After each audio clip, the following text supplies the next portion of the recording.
عملت صينيه بطاطس حلوه قوي بالفراخ، حلوه قوي، وعملت رز معمر بطريقه حلوه وطعمها روعه. ما تيجي مع بعض نشوف عملنا العظمه دي ازاي؟ بسم الله الرحمن الرحيم. اللهم صل وسلم وبارك على سيدنا محمد. ازيكم حبايب قلبي؟ عاملين ايه؟ وحشني خالص. يا رب تكونوا كلكم بخير وبصحه جيده. النهارده هنعمل غدا حلو قوي. هنعمل صينيه بطاطس بالفراخ.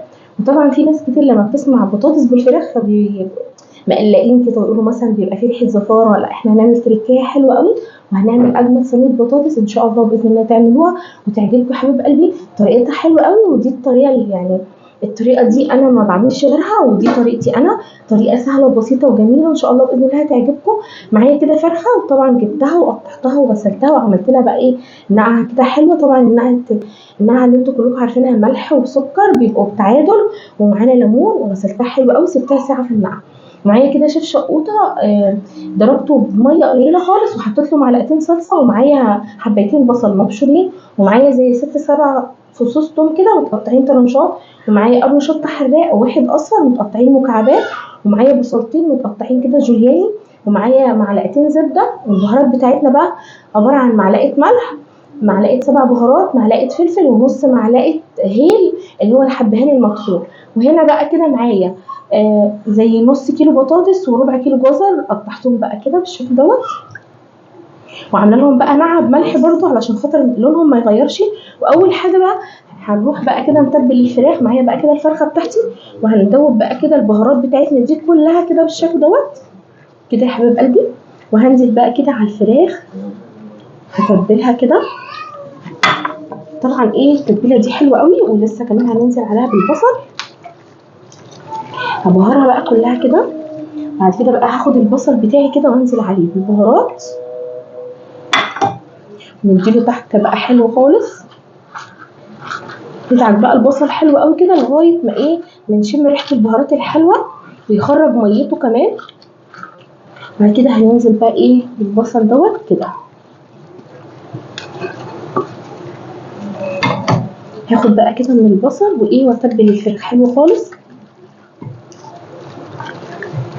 دي اهم حاجه بقى في صينيه البطاطس بتاعتنا. طبعا غسيل الفراخ حلو خالص، اهم حاجه النقعه بتاعت الفراخ، وكمان التتبيله دي ما بتخليش اي زفاره خالص، وبتخلي الفراخ بتاعتنا طعمها حلو، وكمان واخده من كل البهارات. تتبل بقى كده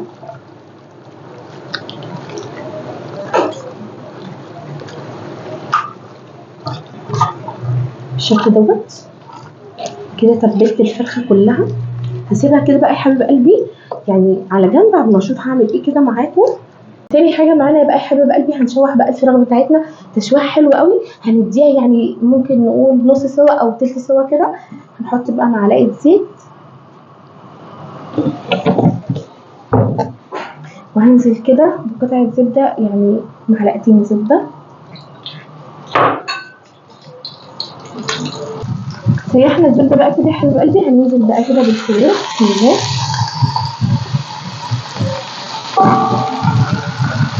اهم حاجه بقى التشويحه الحلوه دي، وهناكل اجمل صينيه بطاطس. اتمنى ان شاء الله باذن الله تجربوها، ويا ريت يا حبيب قلبي اللي بيجرب وصفه من وصفاتي يقول لي، وربنا يحسن ما بين ايديكم كده. كمان نحط بقى الفرخه بتاعتي وننزل بقى الفرخه.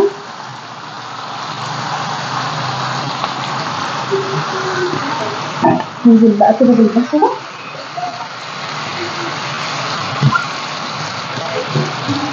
ودي اهم تركايه بقى في صينيه البطاطس، ويعني البهارات بتاعتنا الحلوه الجميله دي مش بتخلي بقى اي زفاره خالص. وكمان اهم حاجه النقعه والنظافه، اهم حاجه النظافه والغسيل كويس.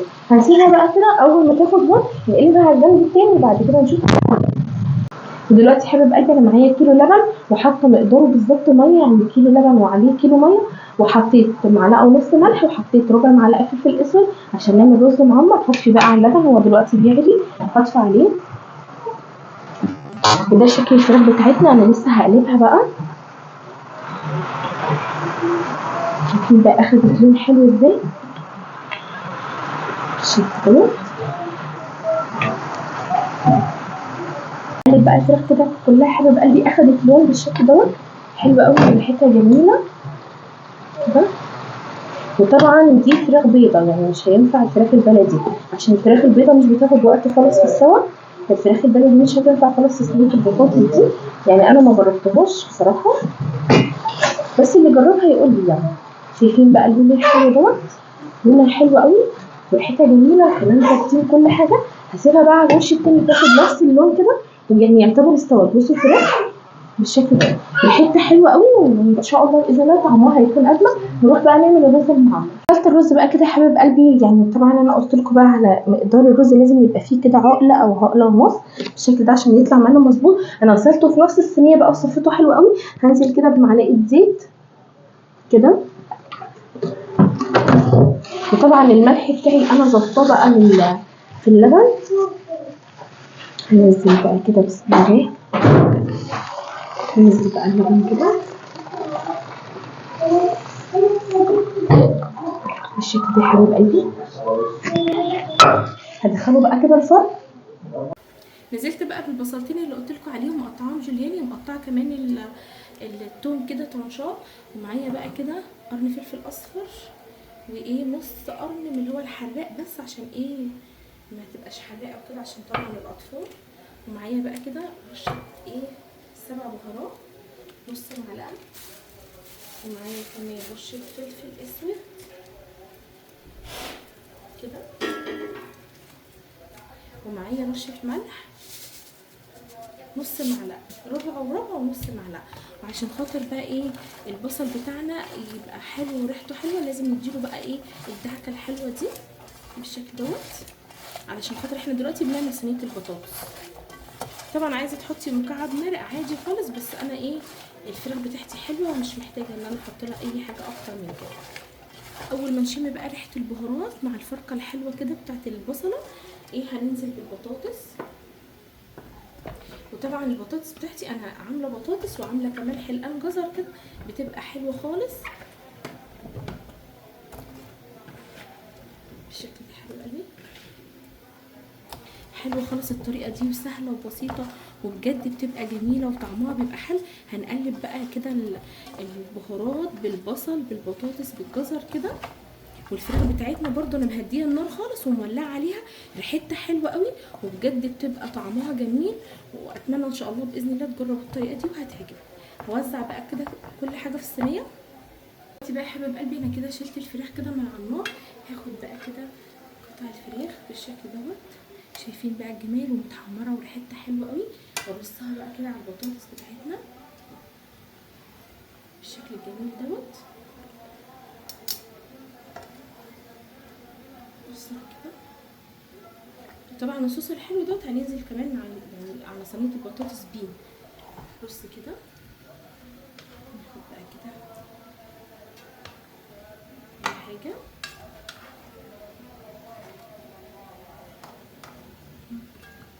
طريقه حلوه قوي بجد بجد، اتمنى تجربوها يا حبايب قلبي. وبشكر كل حبايب قلبي اللي بيدعموني، وبشكر كل حبايب قلبي اللي داخلين قناتي كليا. بشكركم على ذوقكم وعلى كلامكم الحلو. هنزل بقى كده بالصوص، هننزل بقى بالصوص. شايفين الصوص الحلو ده؟ طبعا الزبده مع الزيت، وكمان الفرخه بقى نزلت جميع السوائل اللي فيها. هننزل بقى كده الصوص الحلو دوت، حلو قوي وريحته جميله، ما نسيبش منه اي حاجه، حتى التفتوفه كده ننزلها. اهم حاجه الصوص ده ريحته جميله، وان شاء الله باذن الله هتعجبكم الطريقه حبيب قلبي. ناخد بقى القوطه بتاعتنا اللي احنا ضربناها وصفيناها وحاطين كمان عليها معلقتين صلصه، وهننزل بقى على صينيه البطاطس.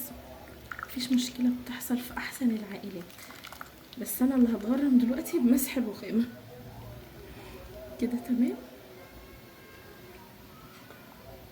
حلو قوي. هنجيبها بقى كده ونديها كده ايه هزه كده، نظبط كل حاجه وندخلها بقى الفرن. ناخد بقى كده منديل وننضف كل حاجه احنا ايه بوظناها كده. تمام، هندخلها بقى الفرن يا حبايب قلبي. طبعا الفراخ مستويه يعني مش هتاخد وقت، وطبعا البطاطس مش بتاخد وقت كتير. هندخلها بقى الفرن ونشوف كده ايه ان شاء الله باذن الله اكلتنا الحلوه في النهايه. دلوقتي حبايب قلبي زي ما انتم شايفين كده بقى الرز بتاعنا ختم كده، يعني هو خلاص استوى. هنعمل بقى كده عشان خاطر ايه نسقيه بقى. انا سيحت كده حتتين زبده ومعلقتين وحطيت عليهم زيت، وطبعا شايفين القلب استوى خالص اهوت. هننزل بقى كده بالزبده دي، هنسقي بقى الرز كله كده، هدخله بقى الفرن كده لغايه ما ايه، ما الفراخ بتاعتي تستوي وتتخلص، واوريكم بقى الاكله بتاعتنا الحلوه. وده شكل الفراخ يا حبايب قلبي وهي في الفرن، ريحتها قلب البيت بجد، طعمها ان شاء الله باذن الله هيعجبكم قوي. اتمنى ان شاء الله باذن الله تجربوا الطريقه. خلصنا اجمل غدا يا حبايب قلبي. شايفين بقى صينيه البطاطس حلوه قوي وريحتها جميله، اتمنى تجربوها ومفيش اي ريحه من اللي انتوا بتخافوا منها او كده. ريحتها حلوه قوي، والتتبيله اللي احنا تبلنا بها الفراخ في الاول والبهارات الحلوه مخليه الفراخ بتاعتنا حلوه قوي، وطبعا مستويه. وقد ايه بقى شايفين يعني البطاطس محتفظه بقى بشكلها. بصوا السوا مستويه حلوه قوي، شايفين الجزر مستوي والفرخه بتاعتنا دايبه، شايفين كده حلوه قوي صينيه البطاطس جميله. وعملت بقى رز معمر، وجنب الاكله بتاعتنا الحلوه دي عملت يعني طبق بلجأ له لما بيكون مفيش يعني مخلل عندي وكده، فبلجأ للطبق ده. طبق قوطه كده بتبلها زي البتنجان كده، بتبلها بليمون وثوم وخل وكده وشويه ملح، وبتبقى طعمها حلو قوي. بحط لها بقى شويه كزبره حلو قوي. ان شاء الله باذن الله يكون عجبكم الغدا، سهل وبسيط يا حبيب قلبي. وكل اللي بتمناه من ربنا هي محبتكم ليا ودعمكم ليا باللايكات والاشتراكات.